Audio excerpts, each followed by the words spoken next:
Prosesi pelarungan abu kremasi selebgram Laura Anna dilaksanakan di kawasan Ancol, Jakarta Utara, Jumat, tanggal 17 Desember tahun 2021. Ternyata keluarga punya alasan tersendiri memilih laut sebagai tempat terakhir mendiang Laura Anna. Paling dekat ya, Ancol, dan dia dulu sering main di sini jadi sekalian aja emang udah tempatnya dia, kata sang kakak, Grita Iren di Ancol, Jakarta Utara, Jumat tanggal 17 Desember tahun 2021. Grita menjelaskan bahwa adiknya sangat menyukai suasana pantai.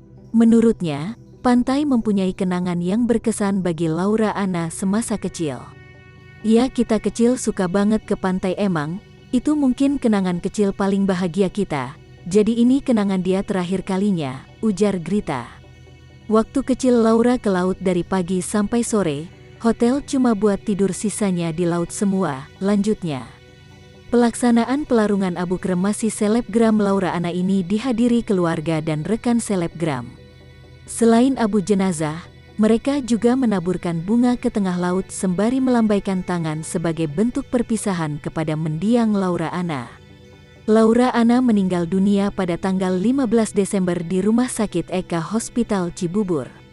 Laura mengembuskan napas terakhir di usia 21 tahun.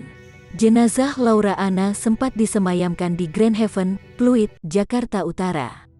Pada Kamis, tanggal 16 Desember tahun 2021, jenazah kemudian dikremasi.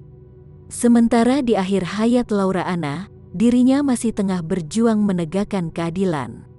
Selanjutnya sidang dengan terdakwa Gaga Muhammad yang dilaporkan mendiang Laura Anna akan kembali dilanjutkan pada Selasa, tanggal 21 Desember tahun 2021, di Pengadilan Negeri Jakarta Timur.